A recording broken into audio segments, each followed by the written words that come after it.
Hello po! Magandang araw! Pasyal muli po tayo at nandito kami sa bansang Italy. At ngayong araw na ito, medyo makakalayo-layo tayo ng kon. Dahil papasyalin natin ngayong araw na to ang isa sa pinakasikat na lugar dito sa Italy. Mula sa lugar kung saan kami dumaong, mga 1.5 oras ang biyahe namin papunta rito. Isa sa palatandaan na maraming Pilipinong turista at naninirahan dito, may Jollibee. Dahil tayo mga Pilipino, laging bida ang saya. At talaga naman nakapag-promote pa! Binaba nga kami ng shuttle bus service namin sa unang destinasyon na dapat namin puntahan. But we decided na unahin namin ang pinakamalayo. Pwede kami mag-taxi pero pinili namin ang mag-tren. Mas mura, mas praktikal. Kita nyo naman dito sa ibang bansa, makikita nyo kung ilang minuto na lang bago dumating ang hinihintay nyong tren. Samantalang sa Pilipinas, ang hihintayin mo kung kailan magkakaroon ng maayos na tren. Hay nako, wag natin ikumpara ang Italia sa Pilipinas dahil nakakahiya naman sa Italy. At ito po ang unang sakay namin ng tren. Pagkatapos ng ilang station, bababa at lilipat muli kami. Parte ng briefing namin na pinaalalahanan kami na mag-ingat at maraming mandurukot dito sa Italy. Pero sabi namin, okay lang yan kasi mandurukot lang. Sa atin nga, magnanakaw, madami. Ang pagkakaiba lang, hindi natin kilala dito kung sino ang mandurukot. Sa Pilipinas, kilala natin. Papangalanan ko, Risa Ontiveros. Charing! At ito na nga, naghihintay kami ng pangalawang tren para makarating kami sa aming final destination. Yan pala ang Indonesia na kasama namin, hindi niya alam ang nangyayari, hindi niya alam kung saan pupunta, basta siya'y sumama. So, naligaw po kami.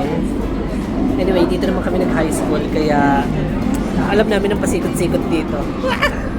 Yes, tama po ang inyong narinig dahil feeling namin lokal kami at nagmagaling kami, naligaw kami. Pero okay lang, madali lang din naman tandaan, lilipat ka lang ng kabilang tren. At huwag po kayo mag-alala dahil ang ticket worth €1.50 good for 100 minutes unlimited ride. Sa Pilipinas, bawat pagkakamali mo, magbabayad ka sa bulok nilang sistema. Ito na nga, ladies and gentlemen, welcome to Coliseo Italia. Dito sa Coliseum ito, dito naglalaban ang mga gladiator noong unang panahon. At humigit kumulang 2,000 taon na ito. At kasama na siya sa New 7 Wonders of the World. Ay, salamat ChatGPT. Siguro po pang-4 na beses ko nang pasyal dito. Pakayabang talaga! At unang nagpasyal sa akin dito, si Tia Nene. Si Tia Nene po ay family friend namin na taga kay Titingga, kapatid ni Tita Lele, na matagal na nanirahan dito sa Italy. Pero lumampas na siya ng Italy, kasama na siya ni Lord, kasama na siya ng aking mother. I miss you, Tia Nene and mother. Love you both. Sunod po namin pupuntahan ang sikat na Trevi Fountain. Naglakad na lang kami papunta doon kasi medyo malapit din lang naman. At para madaanan din namin yung isang famous landmark nila, ito ang Altare della Patria. At mas kilala nila tawag na Vittoriano. Ito ay tinayo to honor Victor Emmanuel II, ang kauna-unang hari sa United Italy. Yung kabayong may pakpak sa ibabaw, nagsisimbolo daw yon ng liberty and national unity. Kaya alam nyo na kung bakit walang ganyan sa atin sa Pilipinas. Medyo mahaba-habang lakarin papuntang Trevi Fountain, pero mag-i-enjoy ka naman habang naglalakad kasi makikita mo yung mga preserved old buildings nila. Tinawag siyang Trevi Fountain kasi ang salitang Trevi sa Italian words ay 300.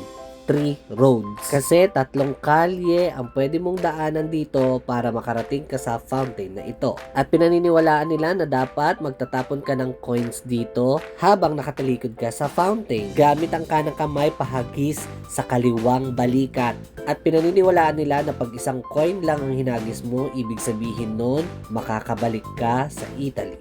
At pag 2 coins naman ang hinagis mo, may hinihiling ka about romance. At pag 3 coins naman, hinihiling mo tungkol sa marriage. Yung statue sa gitna, ayan yung tinatawag nilang Aqua Virgo. Siya ang nagtuturo kung saan nanggagaling ang source ng tubig. Ayan, ang dami nyo na nalalaman at ang dami ko na nalalaman. Maraming salamat, ChatGPT. Let's proceed to the last destination. At syempre mula dyan, nag-tren kami ulit pabalik. At bago kami pumunta sa aming last destination, syempre hindi namin papalampasin na kami ay magbida-bida. Kaya dumaan kami ng Jollibee. Bidang sayo. Oh.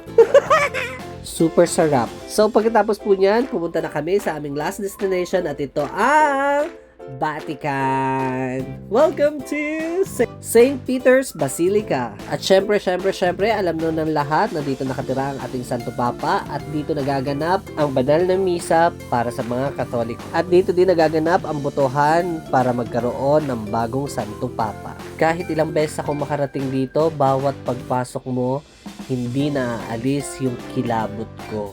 Kilabot hindi dahil sa takot, kundi dito mo marirealize na sobrang blessing ang binigay sa iyo ni Lord. Sino bang aakala na ang isang baklitang ito ay makakarating sa ganitong lugar? Kaya Lord, thank you very much. Salamat po sa lahat ng blessing, Panginoon. Salamat sa patnubay at sa lahat ng biyaya. Love you, Lord. Yan po, tapos na po ulit ang ating pasyal. Samahan nyo kami sa susunod na aming gala. Love you all. Sa susunod muli. Paalam!